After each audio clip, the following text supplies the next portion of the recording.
the flying man. Right after this, jump line. Yeah. It's about 15 minutes past.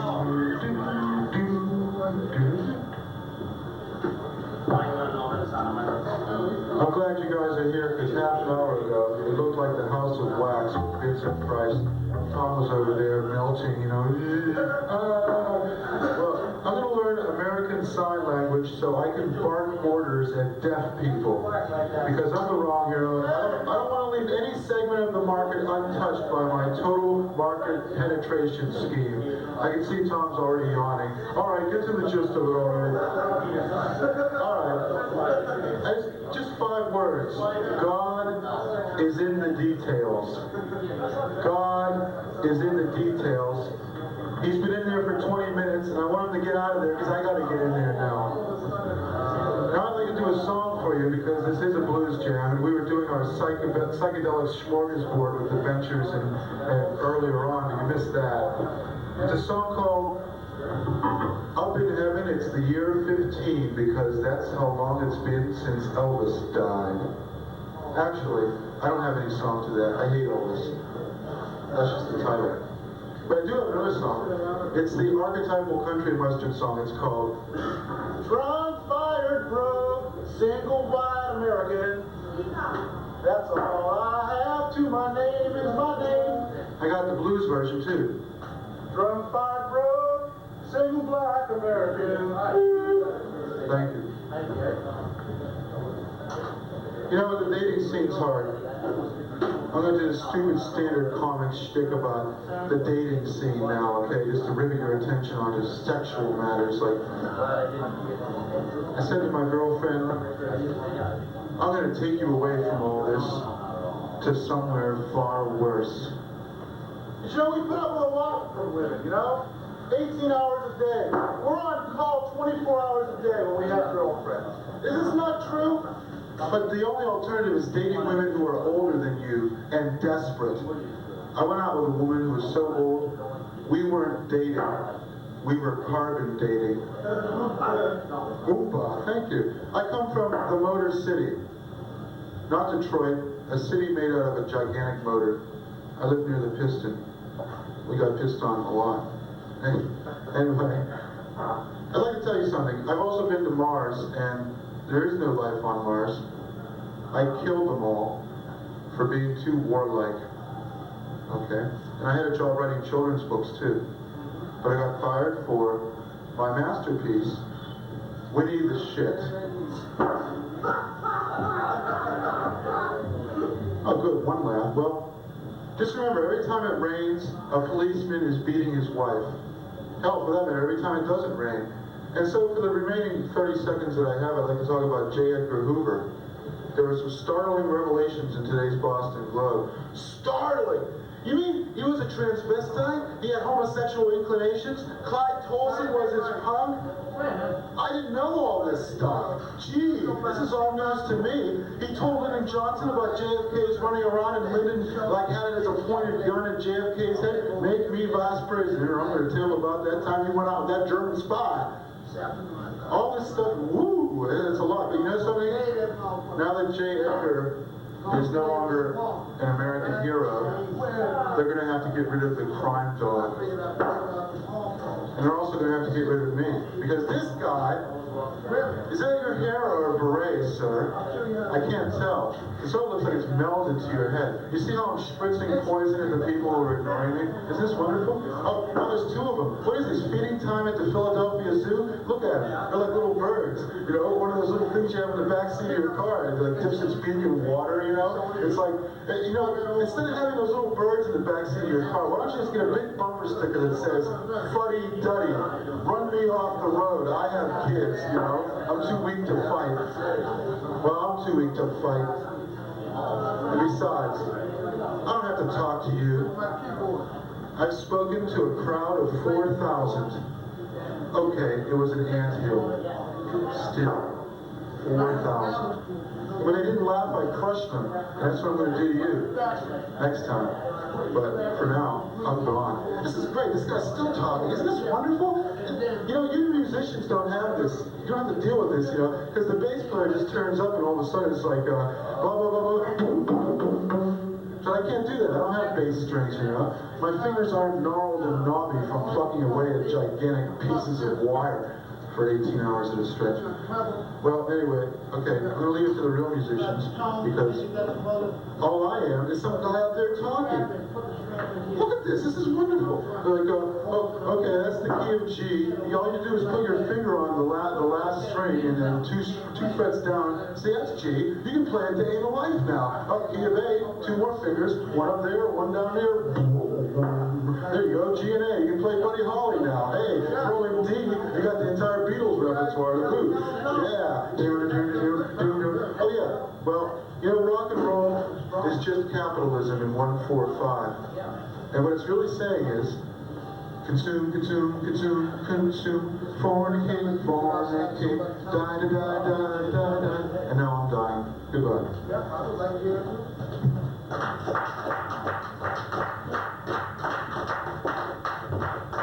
Yes, another fine segment from our very own, thank goodness, the only one, the wrong hero. Thank you, Francis. Right now I'll call Mr. John Kinnaman on guitar. Francis DiMenno, the wrong hero. Francis, by the way, Francis is the host for a open mic comedy night on Wednesday nights at the Middies Cafe in Cambridge. So if anybody wants to do something stupid or intelligent in front of 2 or 3 folk singers, then you can go to the Middies Cafe on Wednesdays at 6 o'clock. Also, if you did something really stupid there, it would end up on the interconnect cable thing on Cambridge. Yes.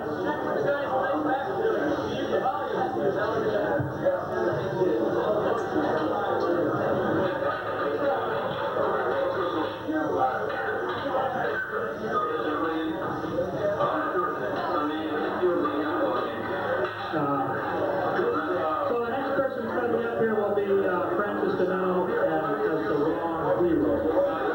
And the wrong hero can turn the volume down when he gets up here.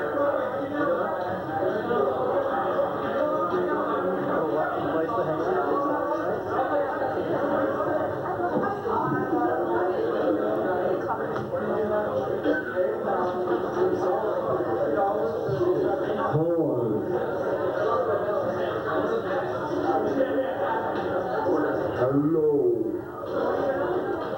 I'm the wrong hero with a very important message about manic depressive syndrome. In the future, medical science will say the wrong hero suffered from a depressive syndrome, which could have easily been cured if medical science had been sufficiently advanced. But medical science was not sufficiently advanced because medical science is evil.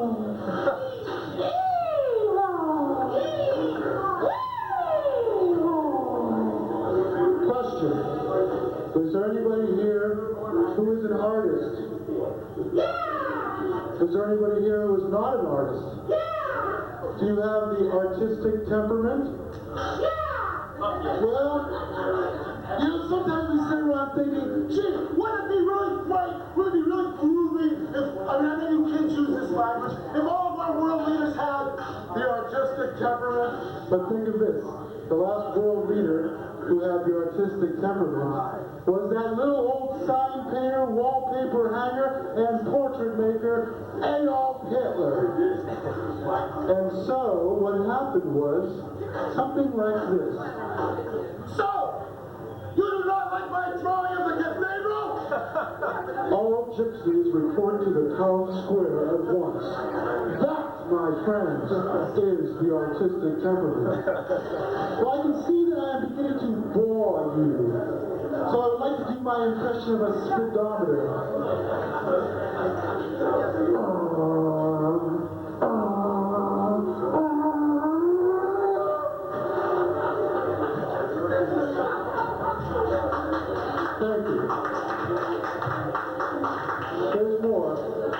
my humorous.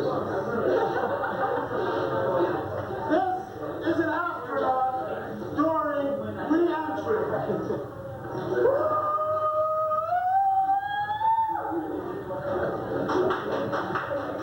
Thank you. I broke my tooth. Now I would like to acquaint you with the volumes in the Wrong Hero Library. If someone would be so kind as to turn on that poker game. Yes, it's a little button you turn and you turn it like counterclockwise. Great. Hey, you're swell. Well, the first volume of the Wrong Heroes Library is When Giants Learn to Dance, a lot of dwarves get crushed, and you can't pay me enough to clean up after it. Thank you. I got a couple bumper stickers. Ask me about my eternal torment. And honk if you betrayed our Lord.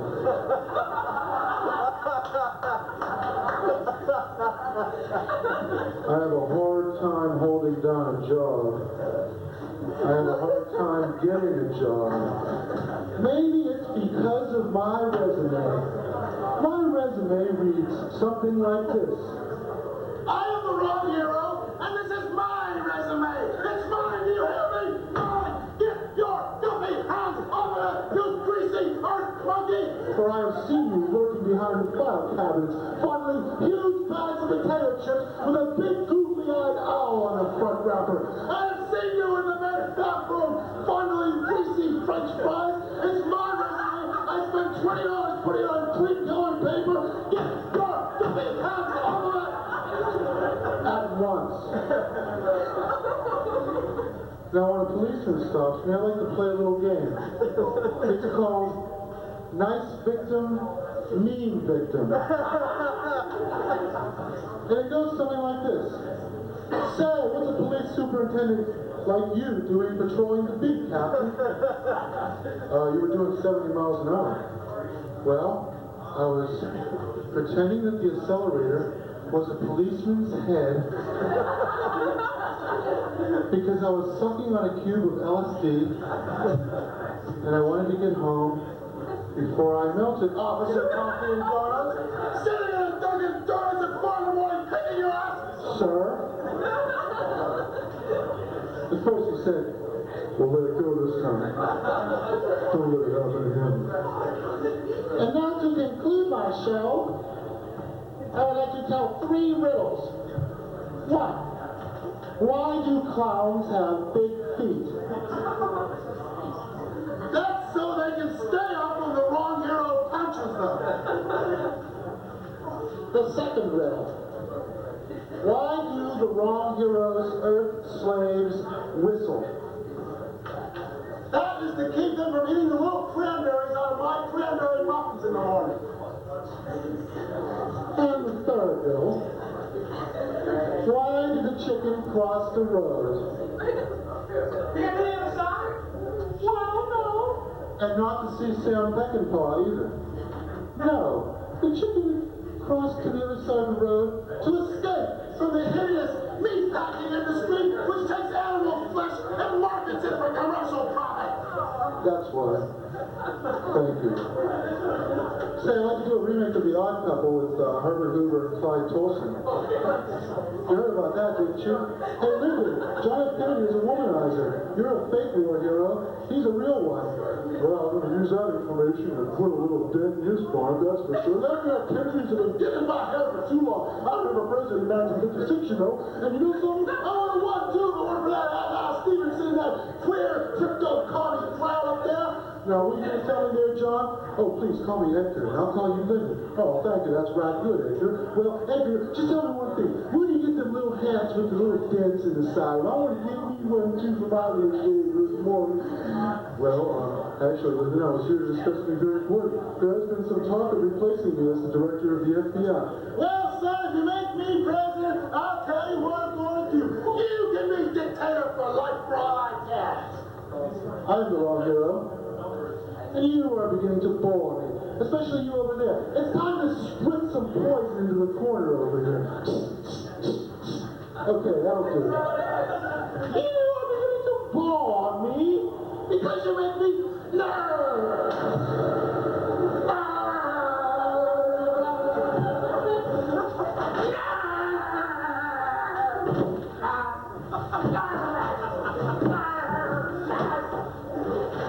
And you wonder why?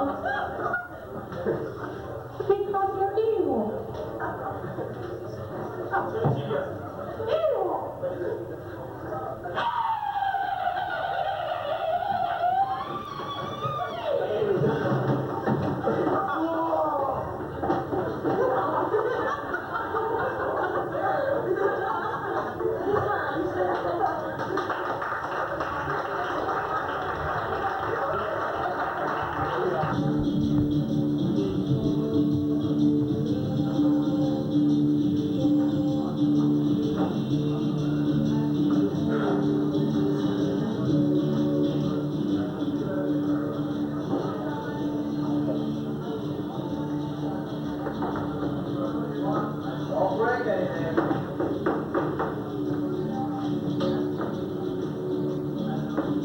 I'm the wrong hero.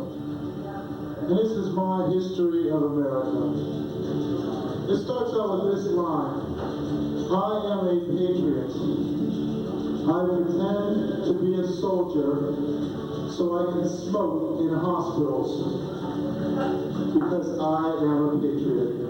And this is my history of America. 1620 to 1770, slaves, rum, and horses. 1770 to 1776, the we don't want to pay taxes era. 1776 to 1860, the government is lousy. 1860 to 1865, we want our slaves back. 1865 to 1920, here come the immigrants. 1920 to 1933, we want our beer. 1934 to 1989, communists are bad. 1990 to the present day, the government is lousy, we don't want to pay taxes, and give us back our slaves. Also, the era of the wrong hero.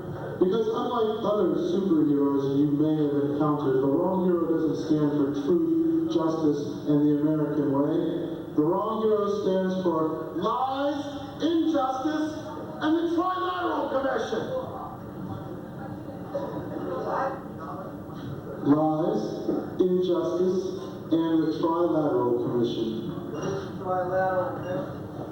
The Trilateral Commission was formed in the 1970s and consists of prominent industrialists and others of the three militarized states, Germany, Japan, and the United States. Of course, Japan's military has been subsumed by that of the United States, and so recently so has that of Germany. However, the Trilateral Commission is thought to be, by conspiracy theorists, the ruling force of the world today.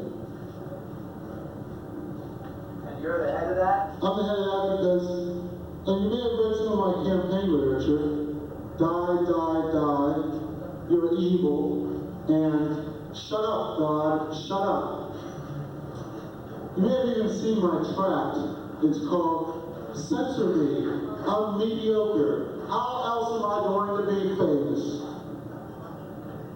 I bought a car so I could give rides to all of my friends who don't have cars, but now that I have a car, I don't hang out with people that don't have cars, so what's the point? I'm the wrong hero, and I didn't make it in civilian society, but I tried. I wrote my resume, and it read, this is my resume. It's mine, do you hear? Mine! Get your filthy, greasy hands off it! For I have seen you lurking behind the file cabinets, fondling gigantic sacks of greasy potato chips with an oracular owl on the front. I have seen you in the employee's bathroom, running your fingers over greasy French fries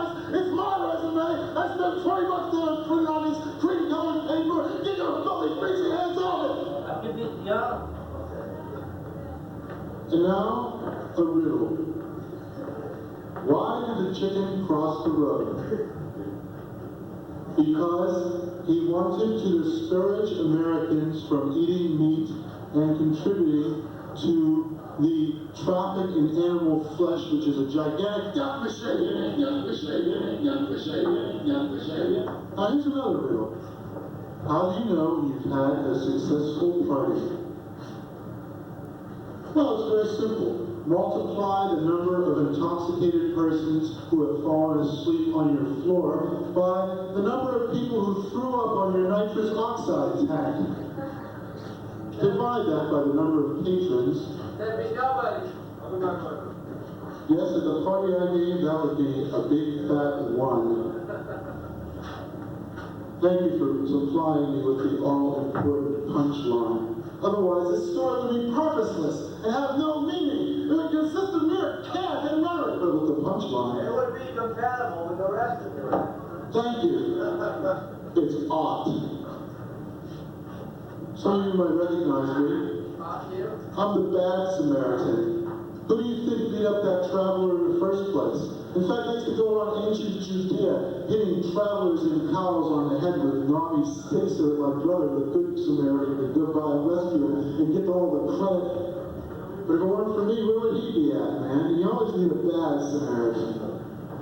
Now, I'd like to talk about the sensitive and controversial subject of transmissions from Earth television which are picked up in outer space. This is what people from outer space hear of your Earth culture. Popeye cartoon. No. That man must be some superhuman god on their planet. And of course, the Lucy Show. This woman is obviously one of their demon seed. And let's not forget the honeymooners and the get-rich-quick scheme. Every fifth phrase out of Alice's mouth was, Oh, Ralph! It's not another one of those get-rich-quick schemes now, is it? in China, Get-rich-quick scheme! in Saudi Arabia, Get-rich-quick scheme! and of course, Lucky Charms. Harmless cereal dispensing elf or Sinister advanced guard for an alien force far beyond the capabilities of puny humans. Oh, it's Lucky Charms. Time for me to save the rainbow for all the Earth children. There you go, my multicultural cartoon kids. Yellow stars, green clovers, pink triangles. How did those get in there? But no, you have stolen my Lucky Charms for long enough. Now it is time for me to reveal my true shape. Angry Charms.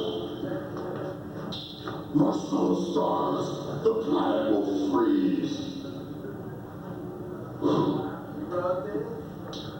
Yes, I wrote it. I also wrote the Winchester Cathedral Band. It reinterprets all the classic rock hits in the mode of Winchester Cathedral. For example, I can't get no satisfaction.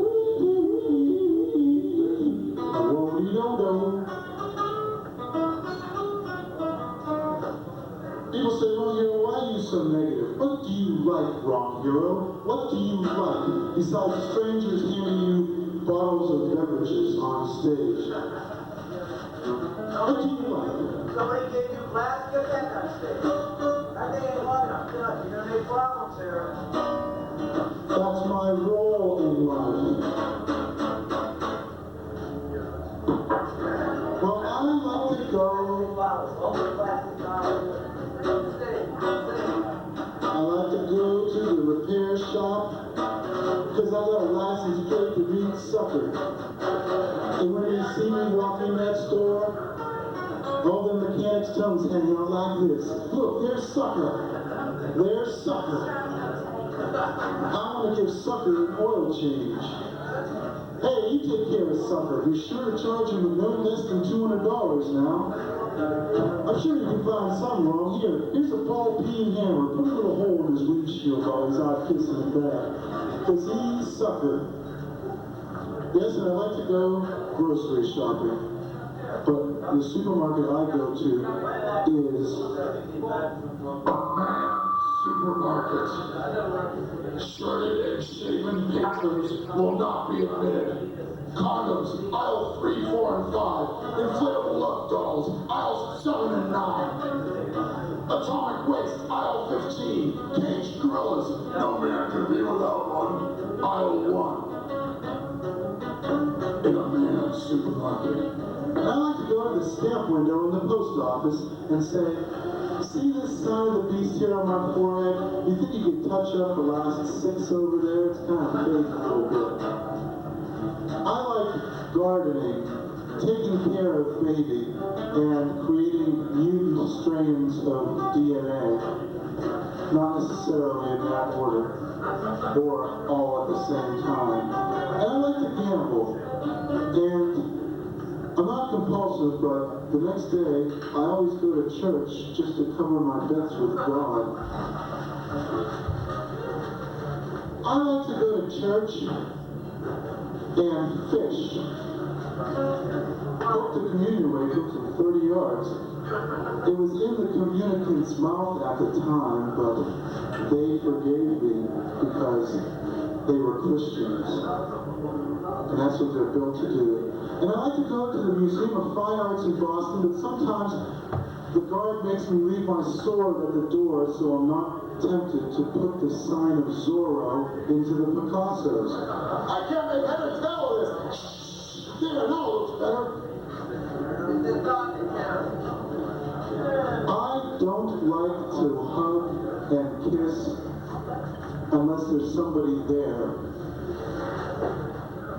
I'm not superstitious, but the genie in the lamp told me that the pot of gold at the end of the rainbow is right next to the big rock candy mountain. You take a left at the Fountain of Youth, and then 3 lights past Utopia, and it's in the corner, right next to Honest John's used cars and the reputable law firm.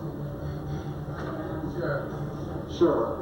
Well, I'm the wrong hero, but you can call me the all-powerful warrior who, because of his endurance and inflexible will to win, will go from conquest to conquest, leaving fire in his way.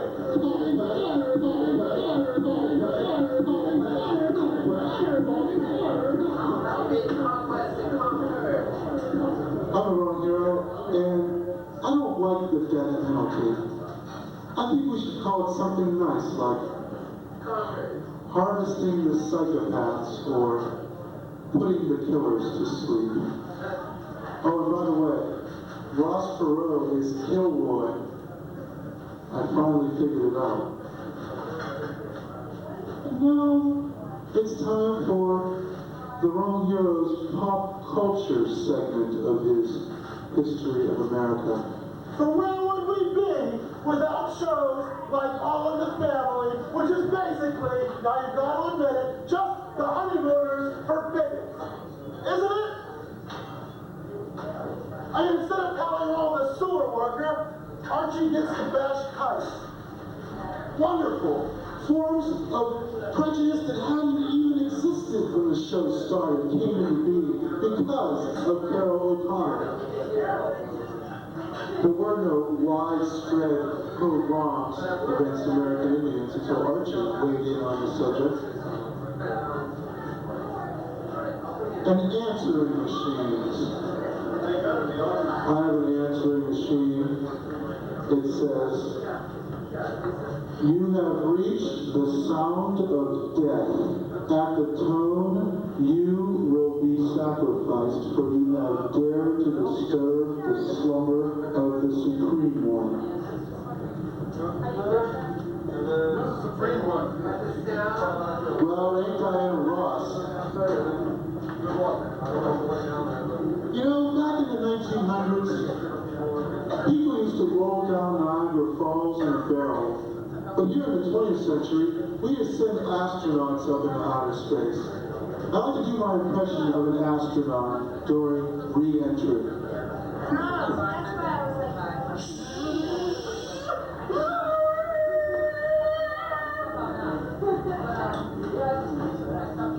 Now, if that doesn't kill him, I don't know what will.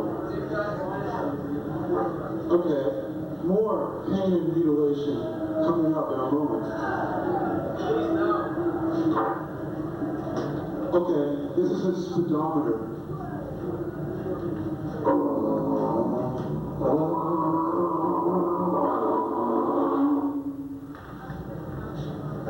I can't go faster than 78, because, not done. Would there were puny earth mortal. No, my reign of terror has only just begun. Has it? Oh, no, I'm only about halfway through. Come on, for the next 3 hours. Thank you. Come on. Okay, I got a bumper sticker that says hominid on board. Alright, and L. Ron Hubbard is my co-pilot. Needless to say, everybody steers around me in traffic. Is Ron dead or is Ron still hiding out there? I admire the Beach Boys because they invented that unique mutant strain of American popular music called acapella. Brian was deaf in one ear and tone deaf in the other. Setting the pace for musicians yet to come. And they called themselves the Beach Boys. But they couldn't surf. They couldn't even swim, if Dennis Wilson is any indication. And the Beatles. John Lennon kicked his best friend in the head and gave him a brain tumor, and he died. This is the man you worship. John Lennon kicked his best friend in the head. I hate to leave him on a bad day. James Bond in an exciting adventure in Jamaica. My name is Bond. Cheese. Bond. And now it's the Brady Bunch in Canada. The role of Alice will be portrayed by a moose, or a small city in the Yukon, whichever is cheaper. And now it's the Brady Bunch. Hey, Dad, no more on the central cerebellum. No, Greg, you brought him back in a disgraceful condition. There's no way. No how. You put a hole in the central cerebellum. Now you have to be my slave for a week. That's not what the limbic system says. And now, the limbic system, that's a demonstration of the limbic system. Here's a demonstration of the central cerebellum. I'm getting out of here. So it's the flight or fight reaction. And now, the Brady Bunch in the 17th century during revolutionary French times. Here's a story of Quasimodo. He was busy ringing 3 bells of his own. He had a job at the cathedral, but he was all alone. And then one day the lady met the hunchback, and she knew that it was much more than a hunch. And the two would somehow form a family. And that's why they called the lady in the hunch. Sorry, Quasimodo, except no substitutes. Only the real modo, not the Quasimodo. And now this word for deodorant. Are you going out with somebody who doesn't bathe? Deodorant removes the smell of your deodorant. Also, by dual soap. Dual soap. If you use it, I'm going to kill you. If you don't use it, I'm going to kill you. Oh yeah, I heard something about that. And also, ionized soap. Him ionized soap, man. Him no foam, him no lather. Him just step back and use literally and say, hey, why you wash your hair, man? Do you know what dreadlocks? What? Sorry. Dreadlocks, More enunciation. Oh, okay. Enunciation. I went to Euro Disney, and I smoked hash with Goofy. And he said, the faces of the tourists which are twisted with greed and querulous rage form an endless source of fascination to me.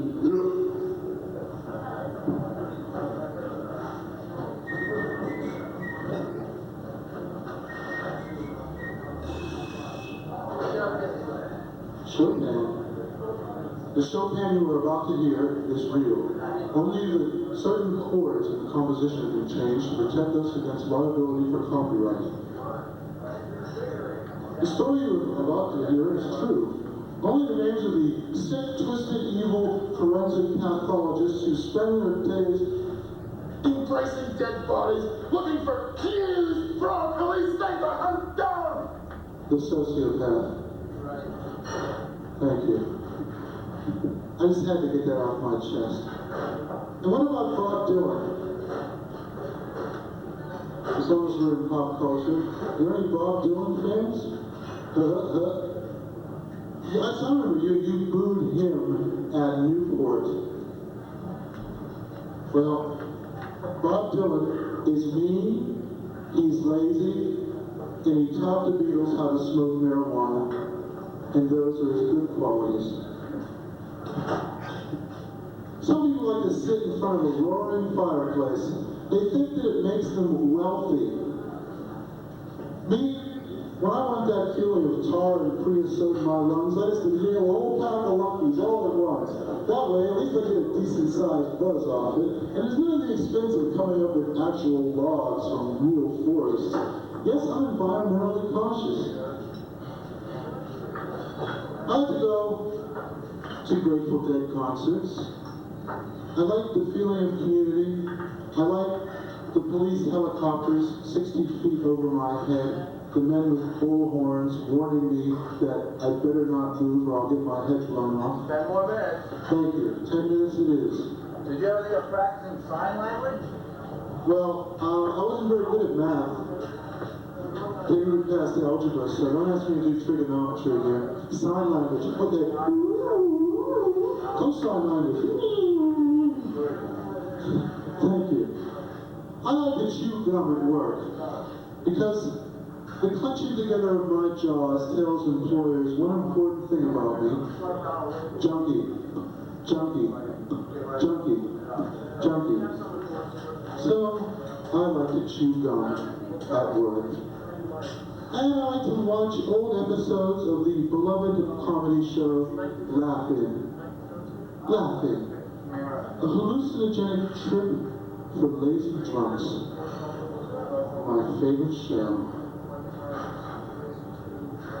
And I like to watch Jerry Lewis's prestigious muscular dystrophy telethon, but now that muscular dystrophy is just about cured, poor Jerry's going to have to shop around for another disease to lend his name to.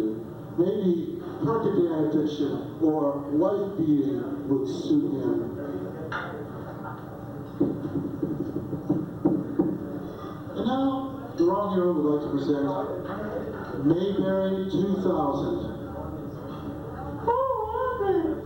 I found these little black balls in Opie's pockets. Them ain't little black balls, ain't B, that's opium. Why do you think we call them opium anyway? Dun dun dun. Brought to you by McDonald's. When I can't afford to go to McDonald's, I hit a picture of my heart with a hammer. It does the same thing and it costs me nothing. And now, the new Nintendo game, Autism. A game that one can play. A game that one must play. Well, the drooling secular hippie nonsense hour would like now to present an interpretation of Charles Schulz's beloved comic strip, Peanuts. Verily, is not Charlie Brown the Christ-kind? And the little red-haired girl, is she not Mary Magdalene? And the unseen parents, are they not the elders who condemned him to death?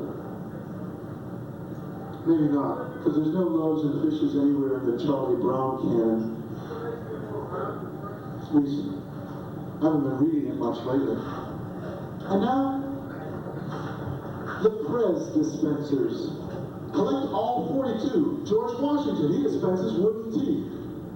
George Bush dispenses furious denials, also the Richard Nixon model. And Bill Clinton, he dispenses promises, but half of them are broken by the time they come out of his mouth.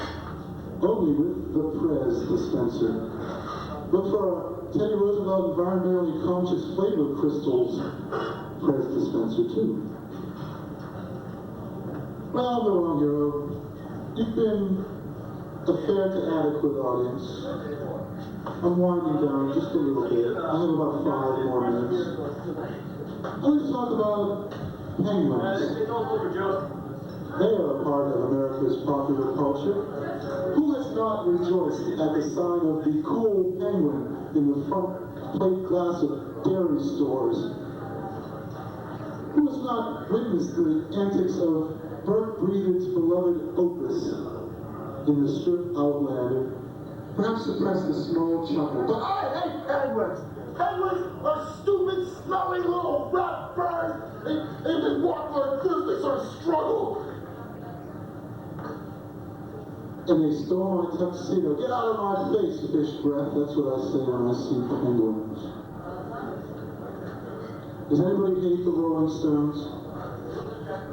I hate the Rolling Stones because they drowned Brian Jones. They pushed him in that fucking pool and they drowned him. The only one in the goddamn band that had any talent, and they pushed him in there and they drowned him. But if he had hung on to Mick Jagger's lips, he could have floated to safety. That's really too bad. And now I'd like to talk about Wolfman Jack. I broadcast from an illegitimate radio station somewhere in Mexico. My pleading voice is the only voice you hear to accompany the beloved American hits of the 1950s. Every time you hear Earth Angel, you hear my voice going, yeah, yeah, yeah, yeah. I have ruined all 50s popular music for any impressionable youngsters with the sound of my gravelly voice.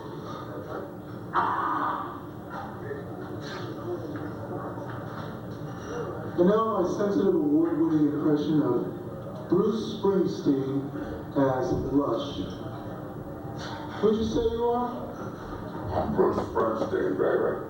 Oh yeah? You don't look like Bruce Springsteen to me. Prove it. Tramps like us, baby. I've never been so insulted in all my life. How dare you call me a tramp? And now it is time to present the Ed Sullivan Impersonators Contest. Yes, 9 impersonators will talk in a robotic and wooden fashion for the next 60 seconds. Our first guest, Bill Cosby. Well, hello. And our next guest, Topio Gijo. The reason I like to have Topio Gijo on the shoe is because he makes me look animated by comparison. In a wooden puppet. Ed Sullivan gone bad. Our next guests are the amazing